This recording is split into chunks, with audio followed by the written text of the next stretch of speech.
live 5/6 Skyview Network, sponsored by Terry Lambert Hyundai. Now on News Channel 6 at 6, saying goodbye to a major member of the Augusta arts community. We're going to hear from friends and colleagues of Scott Seidel as your News at 6 starts now. Live from Television Park, this is WJBF News Channel 6 at 6. Good evening, everyone. I'm Jenny Montgomery. I'm Brad Means. We do thank you for joining us. Coverage you can count on begins with the community mourning the loss of a key figure on the local arts scene for years. Scott Seidel, the executive director of the Augusta Players, died yesterday. Graham Lee joins us live from the Imperial Theater, where many of the group's performances take center stage. Graham? Well, Brad, Jenny, you can see it over my left shoulder, this tribute here at the Imperial Theater in honor of Scott Seidel. There's also one across the street at the nearby Miller Theater. I talked to two couples earlier who were emotional seeing both of these tributes, and this is just one way that the Augusta arts community is honoring and remembering the life of Scott Seidel. And it's amazing. We're thrilled. But Seidel served as the executive director for the Augusta Players since 2017. His colleagues say his legacy will live on. We are pushing through, and what we continue to do is help build on his legacy. You know, we think, what would Scott want us to do right now? He would definitely say, get back to rehearsal. It's time to rehearse. Tributes are coming in across the community, including out front at the Miller Theater. The man in charge of the theater says Seidel was a beloved community partner who adored the theater and the Augusta Symphony. Working with him was a joy. I mean, he was hilarious. He was smart. He was fun, and he was so talented. And what he brought to the community was immense. The Greater Augusta Arts Council is also remembering Seidel.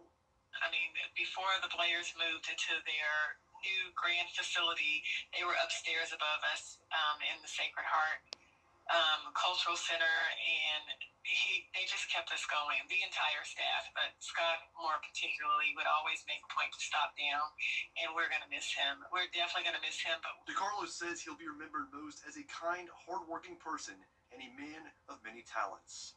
No job was too small for him, and that just really shows the type of person he is and how dedicated he was to this company. This company was truly his life, and he poured a lot of energy into it, and for that we are forever thankful.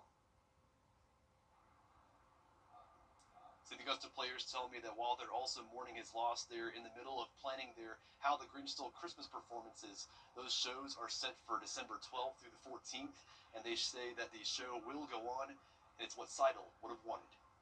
Live in Augusta, Graham Lee, WJBF News Channel 6. It is time now for a first check of the weather. And for that, we want to check in with Chief Meteorologist Jenna Machachi.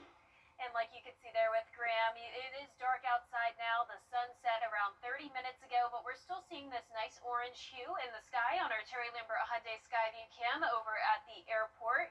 You can also tell that a few clouds have moved in, and tonight will become a bit cloudy, but we didn't have any rain today. Once again, it's been super dry lately, and that trend continues, at least for now. We also had a cold morning, started out our Monday at 41 degrees, but then warmed up to 74 this afternoon.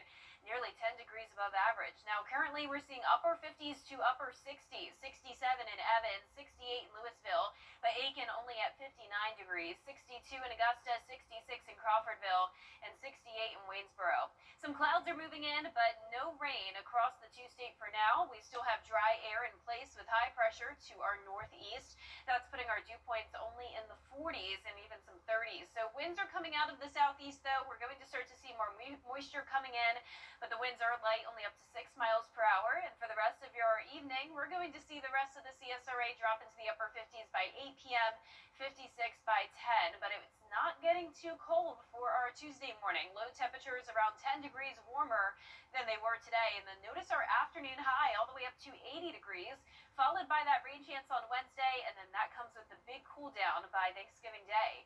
I'll have a look at your future cast as we time out these storms on Wednesday coming up. Back to you, Brad. Jenna, thanks. 9 people are in the Columbia County Detention Center facing charges in connection to Operation Foul Play. Grovetown Police and the GBI led the way on this, focusing on alleged child predators in the CSRA. Those suspects accused of going to meeting locations where instead of meeting with a child, the Grovetown PD was waiting for them. Charges include computer pornography, child exploitation, and human trafficking. The Richmond County Sheriff's Office is investigating a shooting. It happened last night on Brenda Court in Augusta. Deputies say two women were fighting. One of them pulled a gun and shot the other. No word on the victim's condition. Aiken County looking for input on upgrades to Oscaga Lake Road. They're doing a new study right now. It covers Oscaga Lake Road from Edgefield Road down to Canal Street. That corridor connects neighborhoods, businesses, churches, a couple of volunteer fire departments, and Graniteville Elementary. It's busy. County planners say growth in that part of Aiken County is driving the need for safer intersections, better traffic flow, and possible pedestrian improvements. Creating different things for people to be more active in the community as far as just riding bikes, sidewalks, walking. I think that's a great idea. Just face the facts. We're not a sleepy little town anymore. We've grown up. There's more traffic. We have to get safer. The road's got to be improved, and I'm glad they want our input. Public meetings planned throughout next year. Final plans expected by late 2026. The world's busiest airport is preparing for a major Thanksgiving